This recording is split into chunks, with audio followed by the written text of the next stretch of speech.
Hello, Foreign Entanglements viewers. We have not been with you for a while through fault that is almost entirely mine, but I am glad that we are back here with another episode. My name is Rob Farley. I'm a professor at the Patterson School of Diplomacy and International Commerce at the University of Kentucky, and with me today is Ankit. How are you doing? Doing great, Rob. Good to be with you. Thanks for having me. Cool. Yeah. No. Could you introduce yourself for the humans? Sure, happy to do so. So I'm a senior editor at the Diplomat, publication on the Asia Pacific, where I've been editing Rob actually for a few years. So definitely know what makes you tick a bit. So looking forward to chatting about some of this stuff. I I also like. write I love big boats, and I cannot lie.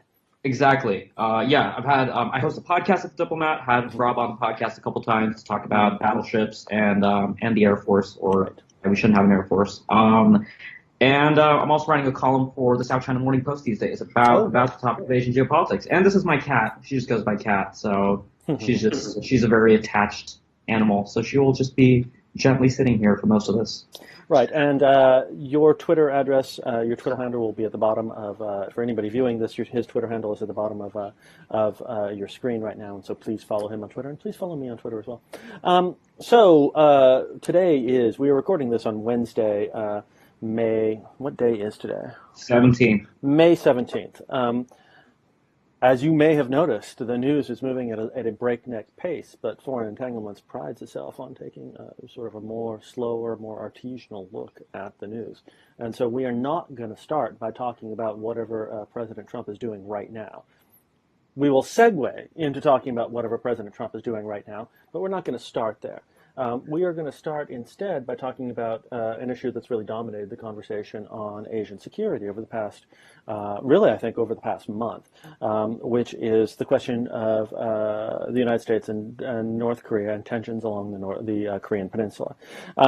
So your sense, well, I guess to start off with, is it simply an illusion that things have begun to quiet down? Is this an illusion that's driven by Trump obsession in the United States? Or do you think we are actually on the cusp of things quieting down just a little bit in North Asia from where they were about a month ago? I don't think things are actually quieting down. There's been this broader trend with just what North Korea has been up to that the trend line has been going straight forwards up. I mean, Kim Jong-un has been testing missiles at historic rates, carried out 30 tests last year. We're up to 10 missile tests this year. That trend is basically online, right? So it's this kind of linear march towards a nuclear tipped ICBM, which is how most North Korea analysts see it. The ICBM is probably a few years out still. Actually, there's we can get into kind of the technical stuff about why this test kind of suggests that they might be further away from testing an ICBM than we thought they were at the beginning of the year. I wrote an article in January this year where I called 2017 the year of the North Korean ICBM. I would probably revisit that hypothesis now. But yeah, I mean, like Trump coming into office has basically spooked and kind of generated this brand of analysis where if the United States reacts to anything, it might be a sui generis reaction that's kind of coming out of the Trump administration. But North Korea, the crisis has been urgent since pretty much January last year when they carried out their fourth nuclear test and their fifth nuclear test in September. We had a change in government. They did a policy review. They basically came back with what the Obama administration had. They just decided to talk about it in a slightly different way and do a little bit more of the resolve face stuff. Resolve McResolvey face, I think. Exactly. Yeah. And we can talk a bit about kind of the weird way the Trump administration is kind of handling signaling on North Korea, which isn't the easiest thing to do anyways to begin with, and how kind of alliance coordination problems are probably going to become more of a pain, right? So when this administration came into office, South Korea didn't even have a democratic, a president with a democratic mandate. So there's this kind of, it was just a perfect storm, really. So I don't think things are actually quieting down. In fact, this last missile test is pretty concerning. It's a pretty big deal. All right, so let's break these down into a few different digestible bits. So first, I think that a lot of people have argued, and I think with the things you just said kind of implied this as well, that sort of the temporal logic here, the timeline logic, is this conjunction of the North Korean missile program and the North Korean nuclear program, to the extent that they are sort of getting steadily, their missiles are perhaps potentially growing steadily more reliable. Whether fast or slow, they are sort of gaining distance and range. And this, if unaltered, current trends, depending on when, and we can talk about the when, lead to a situation in which North Korea has nuclear tipped missiles that can reach the United States. All right. I guess to start off with, how big of a transformation of the global stage is that outcome, right? I mean, that's the sort of thing that you hear in Washington, right? That this is a thing that we cannot allow to come to pass, right? And other people say, well, look, we have endured this sort of reality before, and we currently endure this reality with respect to installations, American installations abroad, and with respect to our close allies, South Korea and Japan, right? So, really how much of a transformation is it when North Korea does, in fact, test its first ICBM, and there's a widespread belief that that ICBM can carry a nuclear device? Yeah, I mean, you raised some of the philosophical questions that I think matter that people don't often get to in maybe, some of the think tank panel discussions that are happening within the Beltway. The United States has lived with ICBMs pointed at it for decades. It lives with ICBMs pointed at it today, as you correctly note. If a North Korean ICBM capability becomes a reality and they point them at the United States, the cause for concern would be if the North Korean regime is a different kind of regime in the sense that it would be, it would basically aim to use its ICBMs either astrategically or irrationally. And my read of the North Koreans is that they're actually thinking very carefully about nuclear strategy, right? So we can get into this. There have been a lot of statements where they kind of outline a first strike counterforce asymmetric escalation strategy, to use kind of a Vipin-Narang's typology. So they're thinking in pretty clear terms about why they're developing the nuclear forces that they are and how they plan to use them, right? So today, North Korea considers itself a nuclear-armed country. They modified their constitution to acknowledge that. They've been operating as if they are a full-fledged nuclear power, and they want the United States and South Korea to recognize that. So the ICBM, it's a point of focus here in the United States. One of the interesting things that the ICBM threat raises for the United States, I think, is the old, Cold War decoupling problem. And I think with the Trump administration, that's doubly true.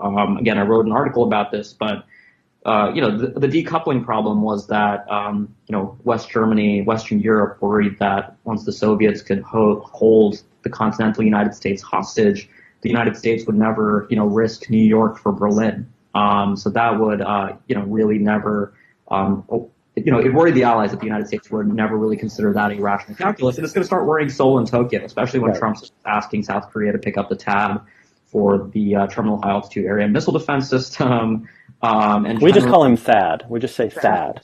THAAD, yeah, sure. Although even that doesn't because THAAD, the two A's. But anyway, that's fine. THAAD. So I wanted to just spell that out. But I see kind of room for conflict there. But the North Koreans, they're pretty deliberate about their ICBM program, right? They've been taking longer than they need to. If they really wanted to test an ICBM, they could have probably strapped a few engines together and gotten one of their KN-08s and their KN-15s kind of off the ground, just done a lofted test. I mean, the missile they just tested right before this, right before we recorded this on Sunday, was almost ICBM length. I mean, if they didn't loft it, they flew it to full range, it would probably get as far as 4,500 kilometers. 5,500 kilometers is what DoD considers an ICBM.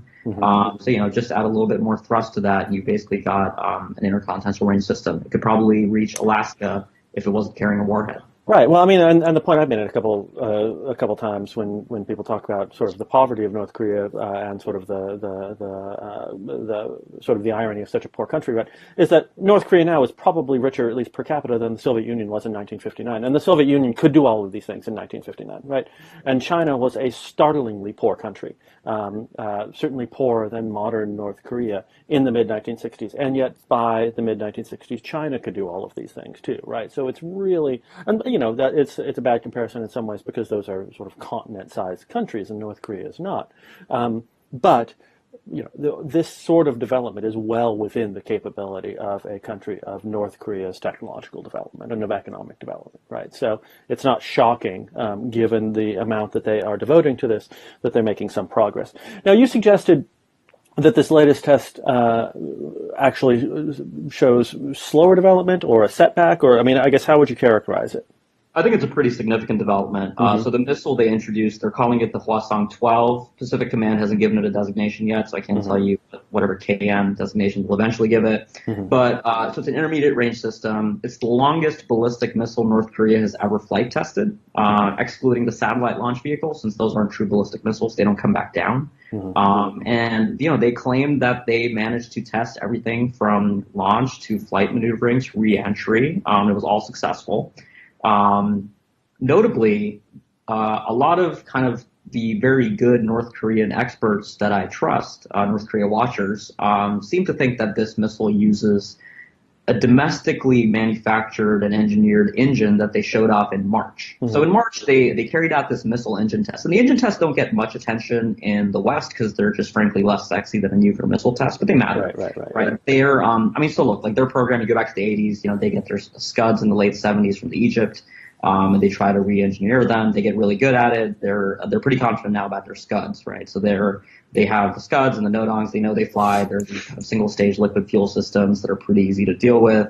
But they're looking to create these longer-range systems that are capable of throwing larger nuclear payloads, right? If they're going to work towards a thermonuclear weapon, they're probably never going to actually wait things out to the point where they get good enough at engineering thermonuclear weapons that they can actually shrink down to a point where they can put them on smaller missiles. So bigger missiles are nice to have. So this missile, they use this engine that they came up with domestically, which is pretty significant, right? Because I think it changes their entire calculus about how they're going to go about their ICBM program. Since the existing ICBMs were essentially a sort of a potpourri of missile parts that they had kind of procured, or at least stolen, re-engineered from other countries, from Russia, Ukraine, Pakistan. They'd kind of done all this missile assistance, even Iran. Hmm. So they're going to kind of go back to the drawing board, figure out if there's a way for them to create an ICBM using this domestic process. And it's also significant for, sanctions are something people love to talk about with North Korea, right? As if sanctions will kind of squeeze them to the point where they'll come to the table. But there's increasing evidence that they are, milling machine parts domestically, where they can really build anything as long as they have the raw materials. They can engineer the parts that they need to build their missiles, build their engines. So yeah, a lot about this test is pretty concerning. So you mentioned the decoupling issue earlier, and it certainly, and I want to use this not quite, but we are sort of moving to our segue into the Trump administration. So the one part of the decoupling issue has been sort of historically this issue of Berlin, or not Berlin, but Bonn and Paris and London being worried about the strength of the U.S. commitment, right? But the other part of it has been the United States sort of being paranoid about just how serious Bonn and Paris especially, but Bonn, Paris, and London were about maintaining an anti-communist bloc, right? And there are some of those issues right now with respect to South Korea, right? I mean, part of the complication with the THAAD is that, we have a president who, to my understanding, he was pro-THAAD, but not enthusiastically pro-THAAD. And I may be wrong about that, so correct me if I'm wrong. He was first anti-THAAD, then when scandal broke and he kind of said, oh shit, I'm going to be running for the presidency in a few months. Probably moderate my opinion on this a bit. He kind of swung to the center. But now people think that he's genuinely kind of gotten to a point where he's okay with it. Obviously, I think Trump's Reuters interview on April 30th changed that a bit when he asked them to pay up $1 billion. Right. So, I guess this part of my question is, how concerned should the United States be that Japan and especially South Korea are not nearly as excited about keeping North Korea in its box as the United States would like them to be? Yeah, it's so there's probably some difference in there between Tokyo and Seoul, but as there always is. But yeah, look, like the point that I was going to open with is actually that for Seoul and Tokyo, they basically live underneath this kind of North Korean threat every day, right? So Japan started carrying out ballistic missile evacuation drills for civilians for the first time this year. For them, it's effectively a real living threat that North Korea could potentially strike them with nuclear weapons. North Korea's nuclear strategy, like I said, is to go first with its nuclear weapons, to strike at U.S. bases, kind of counterforce targets, Iwakuni Air Force Base, Osan, Busan, just take out some of those targets, possibly even Guam. So for Tokyo and Seoul, this threat is quite real. They're obviously not pleased. For the Koreans in particular, under Moon Jae-in, this new liberal president who was a protege of Roh Moo-hyun and Kim Dae-jung, the architects of the Sunshine Policy, of engagement with North Korea. There is this concern that South Korea will look to kind of play its own tune on the North Korean issue. But again, what I'll say to people who think that, we're going to see Sunshine Policy 3.0 under Moon is that the circumstances have simply changed, right? The international sanctions regime is much broader. The North Korean threat is simply at a point where it's never been in the past. When the Sunshine Policy was introduced, North Korea had never tested its nuke. The agreed framework was just breaking down under the Bush administration. So the circumstances were just really different. So, Moon could do a few things. He could maybe look at some inter-Korean engagement, maybe even resuming the Kaesong industrial complex. But there's really a limit to how far he could go. Even, South Korean domestic law put some constraints. They introduced a law on human rights that requires kind of serious accountability over South Korean government engagement with North Korea. So there's really kind of a limit to how far the South Koreans can go. The Trump angle is interesting. It all really depends on, the next kind of crazy thing he's going to say in an interview. Because whenever he does these interviews, he kind of will make some sort of off-the-cuff comment that's just printed in a transcript, and then it gets interpreted 50 ways on Twitter, and then it kind of goes viral. And the national press, that's exactly what happened with his Thad remark. Moon, for the moment, he wasted no time. He was he won the election, was inaugurated the next day, immediately got on the phone with Xi Jinping, Shinzo Abe, Trump, even Putin a day later. So he's clearly serious about this, and right now he's kind of keeping with the status quo. Right. So with respect to this, and to the extent that we can assemble from the United States sort of a coherent Trump administration doctrine for North Korea especially, and I think you're right that to the extent you can figure out a distinction at all, the distinction is almost entirely atmospheric, right? That the Trump administration feels much more strongly, and the people who are in the Trump administration feel much more strongly about displaying strength, displaying resolve, in the hopes that will bring both allies and opponents into line, right? And it's also, and we talked about this extensively in the Diplomat, right? It was really the sort of the worst attempt to try to convey competence that may ever have happened in international politics with the Vinson incident, right, where it was messaging just went terribly, terribly awry with respect to both South Korea and North Korea. Do we have any information at all about what North Korea thinks about the Trump administration, about how North Korea distinguishes between the Obama administration and the Trump administration? Sure. So, leader psychology is difficult with any country. It's triply difficult with North Korea just because of the opacity.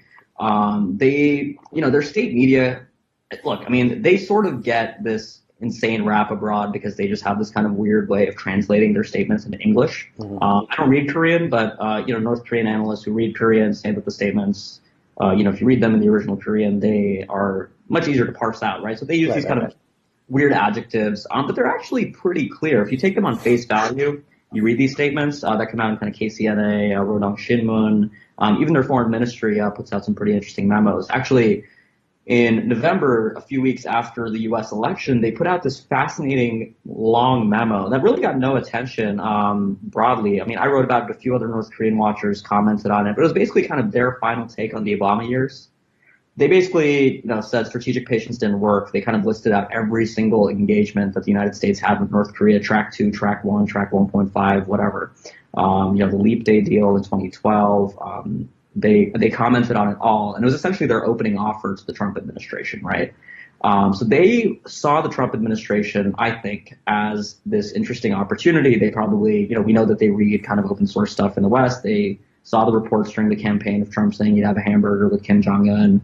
And they probably took that at face value, right? They don't know how weird of a statement that might sound like to kind of us, but to them, it probably seemed like an actual overture. And that's why, from October 20th, which I think that was the third presidential debate, that was when they carried out one of their missile tests, and they kind of stopped testing missiles until February when they tested this new solid fuel medium range ballistic missile. And that was right as the policy review began and Shinzo Abe came to Mar-a-Lago. And they're pretty deliberate. Obviously they're testing these missiles not just to send a message. They're testing them to get genuine know-how and to see if these systems work. But if the signaling is there, it's an added bonus for them.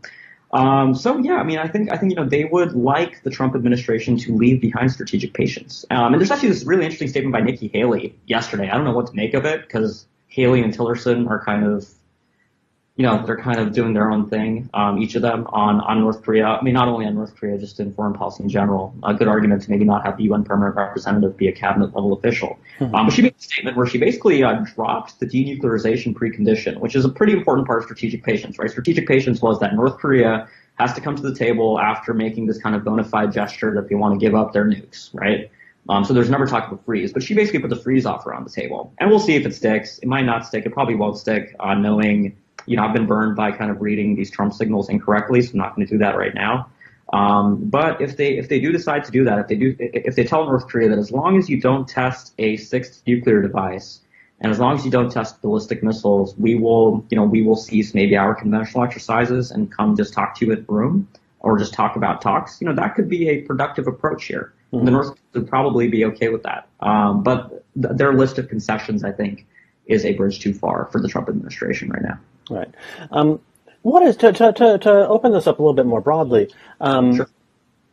What is your sense of how? And we can take this to all of North Asia. We'll exclude Russia because that's too big of a topic, right? But for China, Japan, South Korea, and North Korea, as well as any other observers, what is your sense of how they are sort of internalizing the erratic is the word I'm taking, right? The erratic nature of this administration, and the erratic nature, especially of the public sentiments of this administration, right? I mean, Japan seems to have accommodated itself to this, and China seems to also to sort of doing the same. But from stuff you've read about sort of things that are going on inside the hive mind in Tokyo and in Beijing, but also in Seoul and Pyongyang. How is the leadership in these areas internalizing Trump? How are they thinking about how to manage Trump? Yeah, it's been a fascinating process to observe over the past 6 months or so. So actually, 2 days after the U.S. election, I flew to Tokyo, which was really interesting timing. So I was there for a week, and everybody was shell shocked in Tokyo. Nobody had expected it. The Japanese, I mean, they put a fair amount of effort into kind of gaming out U.S. politics. They have a pretty good grasp on kind of Democrats, Republicans, all that jazz going on the Hill. Unlike the Chinese, actually. The Chinese they don't have the best understanding of kind of U.S. politics at that level. But the Japanese thought they did, right? And Abe, he met with Hillary Clinton during the campaign. He didn't meet with Trump because he just thought it wouldn't happen. And that's why he rushed to New York with his gold golf club. It was a diplomatic faux pas, and the Japanese were very worried that would kind of set things off on a bad foot. They were obviously very relieved after the Mar-a-Lago trip when Donald and Shinzo, best buddies, were kind of, they just saw it as a pretty good first step for the alliance. I mean, even though that the TPP had just fallen apart, and it was such a tragedy with the TPP, the Japanese submitted their ratification notification on Obama's last day in office, and literally 12 hours later, Trump was inaugurated. 3 days later, on his first Monday in office, he scrapped the agreement. So that was just really sad for the Japanese. But even leaving aside the trade thing, I think they've been pretty happy with how things have gone so far. But they're still pretty wary, is my sense, from kind of the Japanese folks that I talked to. For the Chinese, it seemed like during the transition they had really no idea what to do. And we saw that probably best with the phone call with Tsai Ing-wen, the Taiwanese president. The questioning of the one China policy. There was this kind of rumbling that there was a back channel going on with Steve Schwartzman of Blackstone and Henry Kissinger, Jared Kushner. But really, it seemed like once they came back from the Chinese New Year break, the Chinese Foreign Ministry then started to put out these statements that suggested that they were willing to kind of talk with the Trump administration on trade, which they had really not done in January or during the transition at all. Right. So January was when Xi did his big speech at Davos. He started to kind of paint himself as the protector of, free trade and globalization and all that stuff. And there were other moments like Tillerson's confirmation hearing about denying them access to islands in the South China Sea. A lot of that statement, I think, really perplexed the Chinese, right? They really thought that they were in for kind of a stormy first 6 months. But then again, leading up to the phone call and then Trump hosting Xi at Mar-a-Lago, things have appeared to stabilize a bit, and especially with this 100-day plan that Wilbur Ross put together, and the Chinese getting the United States to say that they recognize the importance of one belt, one road. Things have gone better than expected for China. And that's really because, the U.S.-China bilateral agenda has really been seized by this North Korea issue. There's evidence that Trump is personally really interested in North Korea. He wants it to kind of be his thing. There's kind of this broader history that people have done of Trump going back to the 80s where he's just really interested in nuclear issues and arms control. He wants to be a guy who can kind of make a big deal on nuclear weapons somehow. So basically the rest of the U.S.-China agenda is secondary, right? It appeals to his negotiation, right? To his things about negotiation, right? Sort of making exactly. Everything's a deal. So, he's willing to kind of give China concessions on trade and economic issues. He's willing to link the security and economic agendas like no U.S. administration has done with China ever before. Right. And that's great for the Chinese, right? They can kind of string them along on North Korea, do a few things like the coal import ban that generates some good headlines in the short term.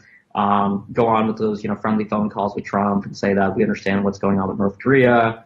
But yeah, it's been interesting to see how kind of Tokyo and Beijing have dealt with this. And I think they're both kind of still really wary about where things are, just because everything's so unpredictable. But I think things have got better than expected. Right.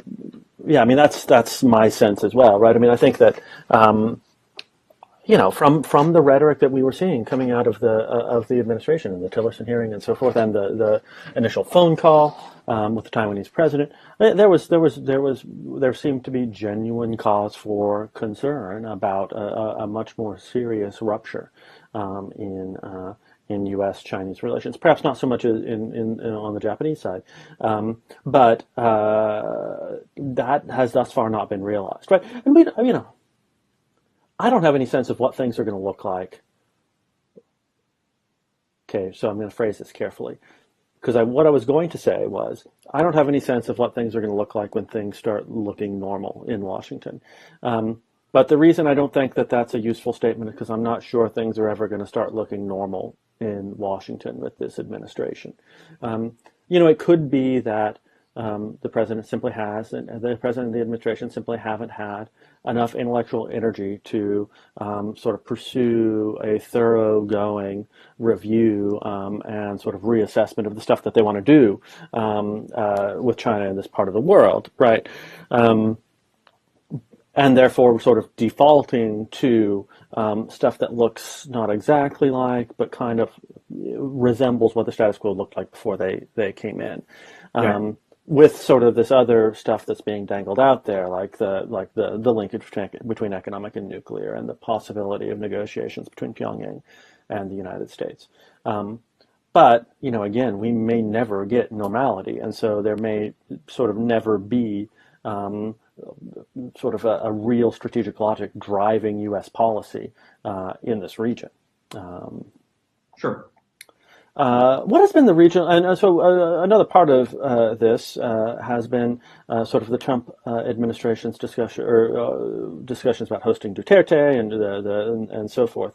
How does the whole Duterte-U.S. situation play out in this region? Sure.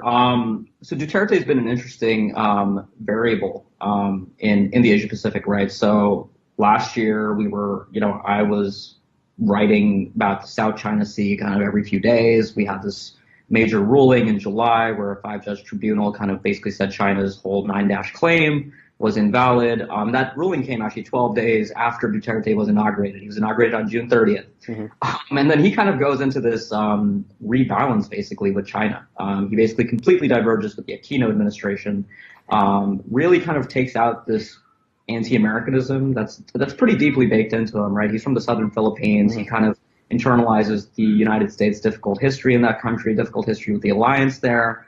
And really, he just didn't like Obama. He found Obama to be, snobbish. Just kind of, he saw Obama as essentially looking down on him. And there were comments when Obama said that Duterte was an interesting guy or something. Shortly after he insulted him. So the relationship just really wasn't in a good place. And then, just like right now, the Bali-Katan bilateral exercises are going on. Duterte never made good on his threats to kind of abrogate the visiting forces agreement, the other U.S. Philippines military arrangements. He hasn't kind of gone back on some of those arrangements. And his rebalance with China, we'll see what comes of it. There is a limit to how far he can go. The South China Sea disputes for the Philippines are a very touchy issue domestically. Right. It is kind of an issue of nationalism, of territorial issues for them. So there's a limit to how far he can go on that. And right now he chairs ASEAN, which is kind of the most unfortunate, coincidence, right? So he comes in after this ruling, kind of abrogates a lot of the momentum there. Then he's chairing ASEAN, and then now he's kind of saying like things like Turkey and Mongolia can join ASEAN, and yeah, it's just he's kind of the Kool-Aid man in Southeast Asia, kind of just burst through the wall and. Right. Now, but his relations with, he has pro-Japanese attitudes, though, right? I mean, that's another part of this that doesn't get talked about that much in the United States, right? That he has, he has this anti-Americanism, but he also has this pro-Japanese thing going on. So. Oh yeah, that's been really interesting. So when Abe visited the Philippines, he took Abe to his home in the southern Philippines, and they had a traditional Filipino dinner at his home, and people saw that as really kind of a remarkable degree of. Intimacy that neither Abe nor Duterte have really shown towards other leaders. So that was a pretty notable moment. Yeah. Are there, we know about some of the historic issues with respect to the United States and the Philippines. Obviously Japan occupied the Philippines in a fairly brutal way for 4 years in World War II. Is there any, in the same way that we have the sense in the rest of Asia, is there any lingering, or is Duterte largely dispelling any lingering distaste from that period here, or is that surprising in a sense that we're not picking that up? It is surprising, and I'll admit that it's not something that I know the most about in terms of how that history is perceived in the Philippines. I'm a lot more familiar with kind of the anti-American sentiment there, but it's certainly the historical math works out, right? It's not like that would have been forgotten, but the U.S. engagement would have been remembered. So I'd imagine that it still persists in the Philippines. Oh, that's interesting. All right. Well, I think we were going to talk about a little bit about South Asia, but I mean, really, I think we have plowed through a number of topics here at some length. So. Ankit, thank you so much for joining us on Foreign Entanglements. Foreign Entanglements viewers, thank you so much for joining us. And we hope that we will return to a production schedule which looks much more like something that we're hoping for, something like once every 2 weeks or something along those lines. And we would love to have you on the show again at some point. Happy to come back. Thanks for having me, Rob. All right, wonderful.